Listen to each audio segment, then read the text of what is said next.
Buenos días, buenas noches, estén donde estén escuchándonos, bienvenidos y bienvenidas a Justicia Impositiva, un programa de Tax Justice Network, la red de justicia fiscal. Transmitido directamente desde Londres, sede de Paraísos Fiscales. Les hablan Marcelo Justo y Marta Núñez. En este programa, la nueva integración en América Latina, ¿ilusión o realidad? Horas decisivas para el pacto fiscal regional que impulsa Colombia. Los dueños reales de las empresas y cómo encontrarlos. Y una nueva vuelta de tuerca para el debate de lo público y lo privado. Esto es Justicia Impositiva, un programa de Tax Justice Network, la red de justicia fiscal.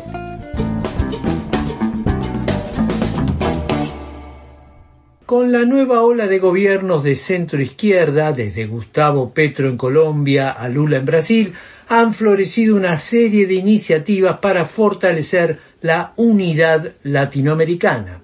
La reciente cumbre en Brasil sirvió para relanzar la experiencia de la Unión de Naciones Sudamericanas, UNASUR, sepultada en 2019 por la ola de gobiernos conservadores neoliberales. En enero, la Comunidad de Estados Latinoamericanos y Caribeños, la CELAC, puso sobre la mesa un proyecto de moneda común que funcione como alternativa al dólar para los intercambios comerciales de la región.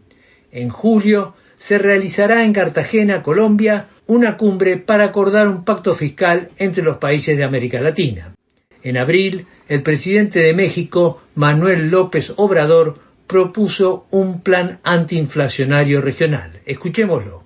Si nos ponemos de acuerdo y quitamos obstáculos, aranceles, medidas sanitarias, y cada país tiene algo que ofrecer para los consumidores, todo con el propósito de que puedan llegar alimentos y productos básicos a mejor precio.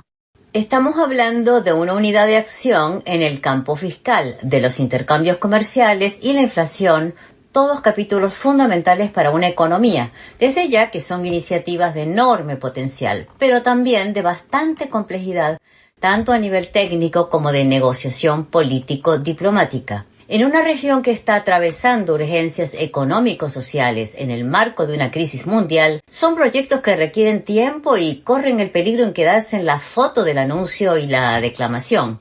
¿Es realmente viable avanzar por este camino regional? Se lo preguntamos a Oscar Ugarteche, director del Observatorio Económico de América Latina, OVELA, y autor de más de 20 libros sobre la economía regional y global. Creo que hay dos aspectos en esto. Hay los problemas comunes, porque sí son problemas comunes, tanto el problema fiscal como el problema inflacionario en particular, y el problema de los medios de intercambio por la inestabilidad del dólar, son problemas comunes. Ahora, para resolver el problema común de la inestabilidad del dólar, el operar en moneda nacional bilateralmente es la solución.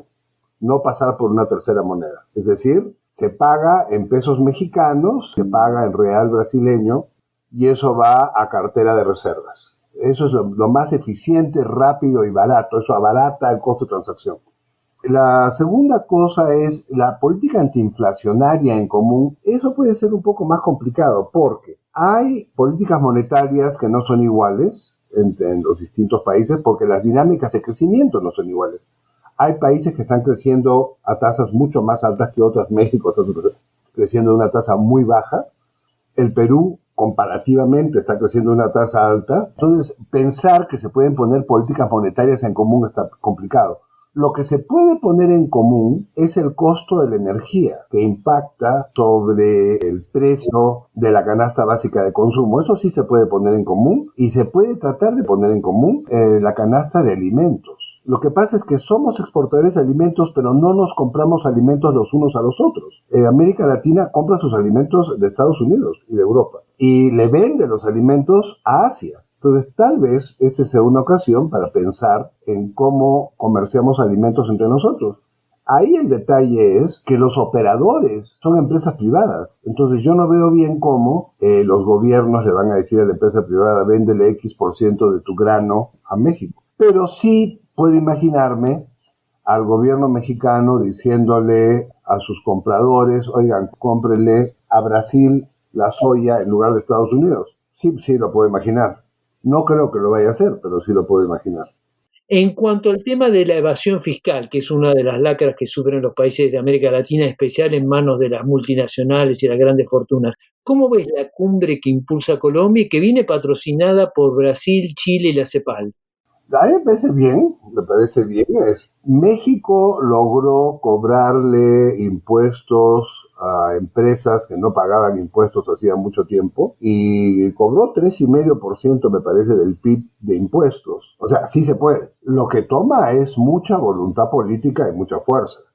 Porque, por ejemplo, Telefónica del Perú acaba ahorititita, después del cambio de gobierno, este golpe del Congreso que ha habido en el Perú, hubo una reversa en la Corte Constitucional que alivió a Movistar del Perú de pagar varios miles de millones de soles de impuestos, que son miles de millones de dólares de impuestos. Ya esto lo había hecho una primera vez hace 14 años. Es decir, Telefónica del Perú no ha pagado impuestos en el Perú nunca, desde el año 94 que compró la Telefónica, ¿no? Entonces, hacer que Telefónica pague impuestos me parece importante que lo hagan. O sea, sí creo que los gobiernos deberían hacer todo lo posible porque las empresas grandes paguen los impuestos y que ejerzan un poco de coerción sobre las empresas grandes, ¿no? Y yo creo que sí se puede.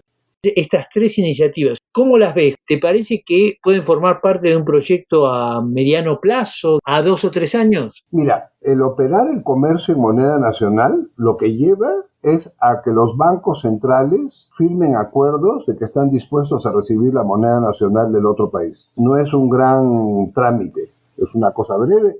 Lo hizo Brasil con Argentina en el 2008 y después los países adentro del Mercosur lo firmaron. El comercio dentro del Mercosur está firmado todo para ser operado en moneda nacional. El siguiente país que se iba a incorporar a la iniciativa de Mercosur en el 2008 era Colombia, pero Uribe pues no colaboraba, entonces Uribe no firmó. Y en ese momento al Perú no le interesaba hacer nada que tuviera que ver con UNASUR, de manera tal que tampoco firmó. Lo de la inflación lo veo más complejo y lo de los impuestos, lo que eso toma es tener un gobierno con mucha decisión y una superintendencia tributaria con mucha fuerza. Y lo otro que toma es que sea independiente de las empresas. Y lo que tenemos, por ejemplo, en el Perú, es un gobierno corporativo. Eso es el Perú, eso es Ecuador, eso es Paraguay, eso es Uruguay. Entonces, en los países corporativos, donde son las empresas las que están gobernando, no van a querer. Oscar Ugarteche, director del Observatorio Económico de América Latina, OVELA, y autor de más de 20 libros sobre la economía regional y global. Sigamos con la propuesta más avanzada que hay hasta el momento de esta integración, la del pacto fiscal. Esto es justicia impositiva. Siga con nosotros. Las cifras de la evasión fiscal en América Latina son escandalosas. Unos estimados 945.000 millones de dólares, equivalentes al 27% de la riqueza de la región, se encuentra en paraísos fiscales. En este contexto, como decíamos, Colombia ha impulsado una cumbre fiscal de la región que se realizará en Cartagena de India el 27 y 28 de julio. El evento está patrocinado por el anfitrión, Colombia, por Brasil, por Chile y por el Organismo Económico de la ONU para América Latina, la CEPAL. En su reunión preparatoria de mayo, contó con el apoyo de 14 países para diseñar una agenda coordinada para la cooperación fiscal de la región. Esta agenda busca consensuar medidas concretas para terminar con el flagelo de la evasión y coordinar una plataforma común de América Latina en el debate internacional que hay sobre el tema desde el estallido financiero del 2008. La posición unificada de la Unión Africana fue clave para que el año pasado las Naciones Unidas dieran el puntapié inicial para debatir una nueva agenda impositiva global en el marco de este máximo foro global diplomático que es la ONU. En el centro de estas nuevas reglas globales está terminar con el abuso fiscal de multinacionales y grandes fortunas. El escenario diplomático de la ONU, es decir, el de todas las naciones del mundo, es esencial para superar el sesgo a favor de los países desarrollados que se da en la Organización de la Cooperación y Desarrollo, la OCDE, que ha sido la encargada de facto de establecer reglas fiscales internacionales. Los límites de estas reglas fueron muy visibles en el acuerdo patrocinado por la OCDE para el impuesto a las multinacionales firmado en el 2021. ¿Hay un camino alternativo? Justicia Impositiva dialogó con Sergio Chaparro Hernández de la Tax Justice Network, que participó en las reuniones preparatorias y definió así la importancia de la cumbre fiscal en Colombia. La cumbre busca coordinar una agenda común en temas de cooperación tributaria que responda al contexto global que se ha abierto con la aprobación de la resolución de Naciones Unidas sobre cooperación tributaria efectiva en diciembre del 2022.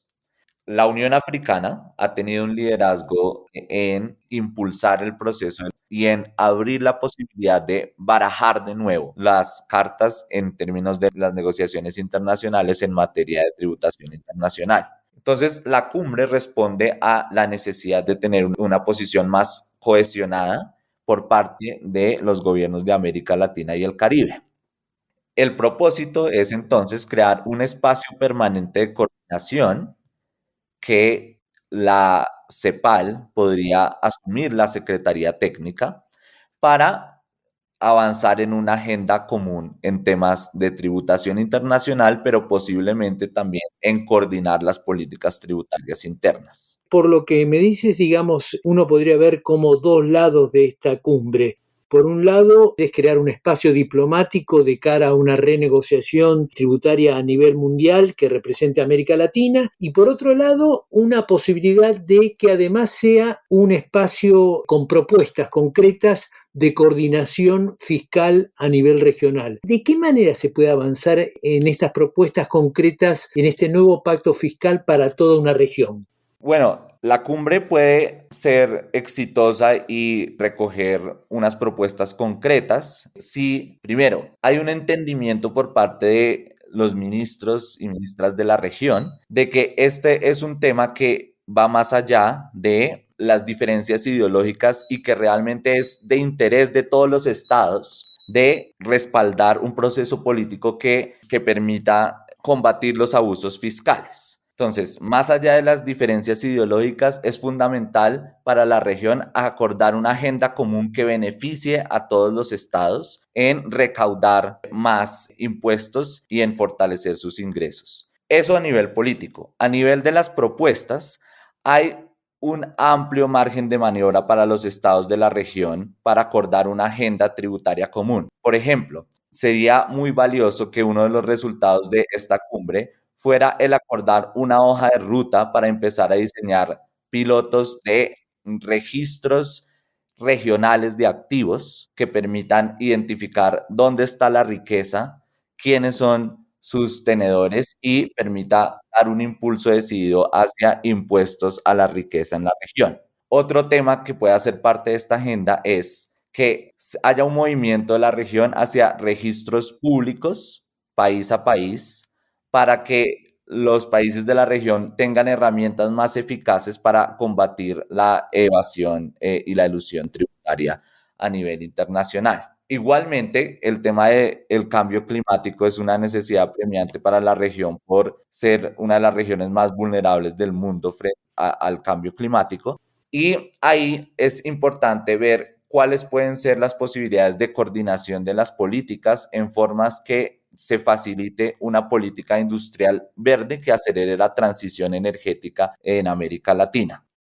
Una pregunta final que la abordaste previamente, pero que quisiera redondearla mejor, es el tema de las diferencias políticas, digamos, porque realmente se pueden lograr acuerdos que vayan más allá de la polarización política que existe hoy en día y que parece haberse radicalizado en todo el mundo, no solo en América Latina en los últimos años, y que por el momento no da ninguna ninguna perspectiva de que vaya a solucionarse o a moderarse, ¿pueden realizarse realmente acuerdos que vayan más allá de esa polarización política? La polarización política es sin duda un obstáculo para lograr acuerdos políticos en estos momentos en la región. Sin embargo, es importante resaltar que los gobiernos, independientemente de su orientación ideológica, hoy tienen unas necesidades de recaudar más impuestos, de combatir los abusos fiscales para poder responderle a sus ciudadanos, para poder ejecutar sus propios programas de gobierno. Si ese interés está claro, le conviene a todos los países de América Latina cooperar en torno a una agenda común en vez de, producto de las divisiones políticas, intentar separadamente lograr recaudar más ingresos o combatir los abusos fiscales en formas que no van a ser tan efectivas si se hacen de manera unilateral. Sergio Chaparro Hernández, de la Tax Justice Network, la red de justicia fiscal. En segundo, los mecanismos para combatir estos flujos ilícitos a nivel regional. Sigan con nosotros. Esto es Justicia Impositiva, un programa de Tax Justice Network, la red de justicia fiscal. La falta de transparencia en la titularidad de empresas, fideicomisos, sociedades y fundaciones es un mecanismo fundamental de los flujos financieros ilícitos. Esta opacidad tiene consecuencias negativas en las economías y sociedades de todo el mundo. Al facilitar la evasión fiscal, desequilibra las finanzas del Estado, deteriora los servicios públicos, provoca inestabilidad financiera, aumenta la desigualdad y, uno de los corolarios más temidos, erosiona la confianza en el Estado de Derecho y en la democracia, algo que estamos viendo hoy en el mundo entero. La Tax Justice Network, en colaboración con la Fundación CES, publicó recientemente el estado actual de los registros de beneficiarios finales en América Latina. Los investigadores hallaron avances en el marco legal de la región, junto a tareas pendientes que facilitan el estado crónico de evasión fiscal de las grandes fortunas de nuestra región. Adrián Falco, de la Fundación CES, coautor del informe, dialogó con Justicia Impositiva y comenzó explicando la importancia de este registro de beneficiarios finales. Es importante primero porque trae transparencia a un sistema que es en esencia opaco, un sistema que oculta información respecto, en algunos casos, de la posesión de empresas, otras de participación en empresas o en fideicomisos, y tener la posibilidad de un registro de dueños de empresas lo que hace es permitirte no solamente tener transparencia, sino también luchar de alguna manera contra los flujos financieros de carácter ilícito, identificar aquellas empresas que no tienen sustento económico, que no tendrían a priori sustento económico y que están creadas solamente para triangular alguna operación. Es importante mapear también quién es dueño de qué y en dónde, pero también es importante que reconozcamos y que comprendamos que no es simplemente un registro o una base de datos la respuesta a todo, digamos, porque de hecho, ninguna herramienta, si no está acompañada de otros componentes o en el marco de coyunturas políticas que la potencien y que la hagan funcional también a los intereses de las mayorías, es una herramienta y es un instrumento y se va perfeccionando en un marco determinado y en función de las necesidades y las posibilidades de cada país. Ustedes examinaron 3 países en América Latina, Argentina, Ecuador y Costa Rica. ¿Qué situación encontraron ahí? En realidad examinamos 11 países, pero en el estado actual de los registros de beneficiarios finales que hicimos con Tax Justice Network solamente publicamos 3, por una cuestión de espacio obviamente. En el caso de Argentina ha dado pasos muy importantes en relación a los registros de beneficiarios finales. El simple hecho ya de tener uno es un avance tremendo. Que también los registros descansen en su mayoría en la FIP, en la Administración Federal de Ingresos Públicos, en la Unidad de Información Financiera también es una buena noticia. Lo otro destacable es los niveles de verificación que se han ido construyendo, uno vinculado con la Administración Nacional de Seguridad Social, es decir, cuando alguien sube información sobre un beneficiario final, lo que hace la FIP es cruzar la información con la Administración Nacional de Seguridad Social para determinar en principio si esa persona está viva o muerta. Y obviamente también vincularlo con el padrón de contribuyentes para llegar al beneficiario final, a la persona de carne y hueso. Y lo último interesante en Argentina es que esto llegó al Parlamento y hay varios proyectos de ley presentados En el caso de Costa Rica, también están apostando por un registro centralizado, administrado por el Banco Central, y ahí, bueno, que también sea posible intercambiarla con otras jurisdicciones a través de convenios. Esto es importantísimo en todos los países de la región, y actualmente Costa Rica tiene 2 reformas en curso, una vinculada con la forma en la que se tiene que presentar la información para que el contribuyente no vea trabas permanentemente para ingresar la información, sino que sea algo sencillo y rápido de hacer. Está pendiente promover intercambios de información mucho más fluidos. Y en el caso de Ecuador, también Ecuador tiene 3 sistemas vigentes respecto a los beneficiarios finales. Uno también encabeza la administración fiscal, que no es público, que es cerrado. El otro sistema lo tiene la Superintendencia de Compañías, que es un buen sistema, es un buen registro, pero no tiene todos los sujetos que integran, digamos, el universo. Excluye a las personas jurídicas de la economía social y popular, algunas fundaciones, algunos partidos políticos, algunos bancos. Entonces no es un sistema tan completo. Y el último que tiene, que es el de registro de proveedores del Estado, que ese es interesante porque es información pública, pero información pública solamente de las entidades que son proveedoras del Estado. O sea, las empresas que contratan con el Estado y que le ofrecen servicios al Estado tienen que llenar un registro en donde también tienen que dar cuenta del registro de los beneficiarios finales. De esos 3 países que ustedes publicaron, ¿sí?, la información, todos tienen paradojas, ¿no? Porque Costa Rica acaba de ser incluida en la lista de los paraísos fiscales. Ecuador ha sido denunciado como un gobierno de narcobanqueros que usa Panamá como plataforma para el lavado del dinero. Y Argentina es probablemente el país de América Latina donde hay mayor evasión fiscal a nivel empresarial a través de paraísos fiscales. ¿No marca esto una insuficiencia de estos registros para combatir los flujos financieros ilícitos? Mira, parafraseando una máxima de la política argentina, con los registros de beneficiarios finales no alcanza y sin un registro de beneficiarios finales no se puede. Las razones, me parece, de todo esto hay que buscarlas en la voluntad política de avanzar o no con regulaciones sobre flujos financieros. Vamos caso por caso. En el caso de Ecuador existe la base normativa que dejó el gobierno de Correa en función del mayor control de servicios financieros, pero lo real también es que el gobierno actual se ha encargado de desmantelar absolutamente a todos los organismos que están combatiendo esto, con lo cual solamente está la letra muerta de la norma y un permanente desmantelamiento de la institucionalidad de control. Y en el caso de Costa Rica, bueno, Costa Rica no es un paraíso fiscal como Panamá, aunque sea un paraíso fiscal para la Comunidad Europea.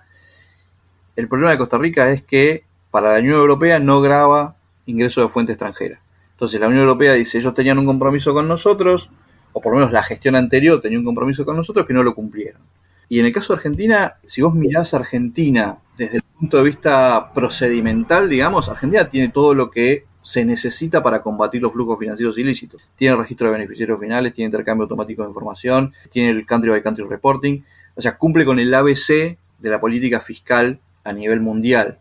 Ahora, ¿se ha avanzado en algún sentido? ¿Se ha recuperado recursos? Y casi que a cuentagotas. Pero entonces es un tema, en última instancia, de voluntad política. Adrián Falco, de la Fundación CES, coautor del informe El estado actual de los registros de beneficiarios finales en América Latina. Este es el año de la gran lucha por los servicios públicos, que fueron los que mantuvieron con vida las sociedades durante la pandemia y que ahora, en una extraña forma de agradecimiento social a nivel global, están sufriendo recortes presupuestarios y medidas de austeridad. En enero, la Declaración de Santiago, que siguió a la reunión de representantes de más de 100 países a través de sus sindicatos, movimientos de bases, organizaciones de derechos humanos y desarrollo, movimientos feministas y otras organizaciones de la sociedad civil, acordó una base programática global para la defensa de los servicios públicos. Ahora bien, ¿son estos servicios públicos lo mismo que el Estado? Uno de los debates más interesantes en la Conferencia de Santiago fue esta diferenciación. Uno de los conferencistas, el doctor Armando de Negri Filho, asesor de la Organización Panamericana de la Salud, procuró diferenciar en el interior del sector privado 2 grupos: las organizaciones que tienen como norte y eje a la ganancia capitalista y las organizaciones sin fines de lucro. Justicia Impositiva dialogó con el doctor Negri Filho. Utilizamos muchas veces como sinónimos la expresión público o estatal. Cuando hablamos de público nos referimos casi automáticamente a lo que sería estatal. Tomando como categoría principal en la construcción de bienes públicos, de entre ellos los servicios públicos, la posibilidad de que algo sea inscrito como público no está solamente restringido a la propiedad, ¿no? Que es una propiedad estatal o no estatal. Muchas veces inmersos en la hegemonía neoliberal de las últimas décadas, fuimos desdibujando qué es el espacio y los bienes públicos como espacio político de decisión abierta a la intervención de la sociedad, de la población, sin ningún tipo de discriminación. Recuerden que esta confusión entre el público, el privado y quedando el estatal ahí en medio del camino en su disputa en términos de definición, es algo que fue naturalizándose a partir de los fines de los 80, 90, con la inclusión de los agentes de mercado, los agentes privados con finalidades de lucro, en la medida en que alianzas público-privadas, así llamadas, ¿no? Alianzas entre el Estado y entes privados, fueron rediseñando el sentido mismo de lo público, ¿no? ¿Puede ser la iniciativa privada de interés público? Bueno, puede, en la medida en que encontramos organizaciones privadas que no tienen finalidad de lucro. O sea, organizaciones privadas que lo que producen en su trabajo se hace con la finalidad de reinvertir en su propia finalidad de trabajo. O sea, la organización privada sin finalidades de lucro no distribuye dividendos, no distribuye resultados para sus socios, accionistas, etcétera, porque no es este el concepto. Diferente de los entes privados que tienen una base de finalidad de lucro y por lo tanto tienen que remunerar sus socios, remunerar los que ponen el capital financiero. Usted es un asesor en sistemas y servicios de salud de la Organización Panamericana de la Salud. ¿Nos podría dar ejemplos de este funcionamiento de las organizaciones sin fines de lucro y su coordinación con el sistema estatal de salud? Como mencioné, en este universo de organizaciones sin fines de lucro hay una gran heterogeneidad, ¿no? En el caso de Brasil, para dar un ejemplo de mi tierra natal, cuando se establece el Sistema Universal de Salud, el Sistema Único de Salud de Brasil en 1988 con la nueva Constitución Federal, eso implicaba materialmente extender los servicios a toda la población y sin ningún tipo de barrera económica, sin ningún tipo de exclusión de tipos de atención, tratamiento, etc. Mirando el panorama de la prestación de servicios de salud, ¿no? En el país, en todos sus ámbitos, había históricamente un protagonismo muy importante de una diversidad muy amplia de organizaciones de la sociedad civil que frente a la ausencia de una garantía del derecho a la salud por parte del Estado, habían históricamente organizado alternativas. Fueran grandes hospitales de la Iglesia Católica, ¿no? Las Santas Casas de Misericordia que atendían la población en general y sobre todo los que no tenían recurso económico propio para solventar sus necesidades en salud y que se mantenía mediante donaciones, mediante, fórmulas de calidad, ¿no? De formas de donaciones de privados, pero también de público, de individuos o empresas, y que habían ocupado un lugar histórico ahí de dar respuesta, ¿no? a la población que no tenía seguridad social formal antes de 88. En el momento que se establece el concepto de un derecho universal, el sistema universal que surge ahí no tenía capacidad suficiente para proveer la respuesta en salud, utilizando exclusivamente lo disponible desde estructuras estatales de salud. Entonces se incorpora de forma reconocida por su trayectoria histórica, pero también reconociendo los desafíos que es mantener entidades sin fines de lucro en área tan costosa como la salud, se incorpora a estas organizaciones que, insisto, eran muy diversas, desde hospitales con más de 1,000 camas hasta pequeños hospitales comunitarios construidos con el dinero de comunidades, ¿no? O con o sin la participación de entidades religiosas, a veces con apoyo directo de alguna empresa que tenía protagonismo en un determinado municipio. Había una gran diversidad. Y la idea de incorporar toda esta diversidad mediante un paraguas que se llama en Brasil el convenio filantrópico, ¿no? Reconociendo la filantropía, entre comillas, de estas estructuras preexistentes, fue clave para poder aumentar la capacidad de respuesta de un sistema que se quería universal, integral, igualitario. Entonces, este es un ejemplo clave de cómo se establece mediante un sentido público redoblado una integración de estructuras privadas desde el punto de vista del derecho público, ¿no? De derecho privado, su existencia está anclada ahí, pero con esta particularidad de ser estructuras que por ley tienen que reinvertir lo que puedan producir económico-financieramente en su propio desarrollo. El doctor Armando de Negri Filho, asesor de la Organización Panamericana de la Salud. Llegamos así al final de esta edición de Justicia Impositiva. Y no olviden que pueden seguirnos en Twitter, @J_impositiva. O suscribirse en nuestra página web www.justiciaimpositiva.com. Desde los estudios de Tax Justice Network se despiden Marcelo Justo y Marta Núñez. Hasta la próxima.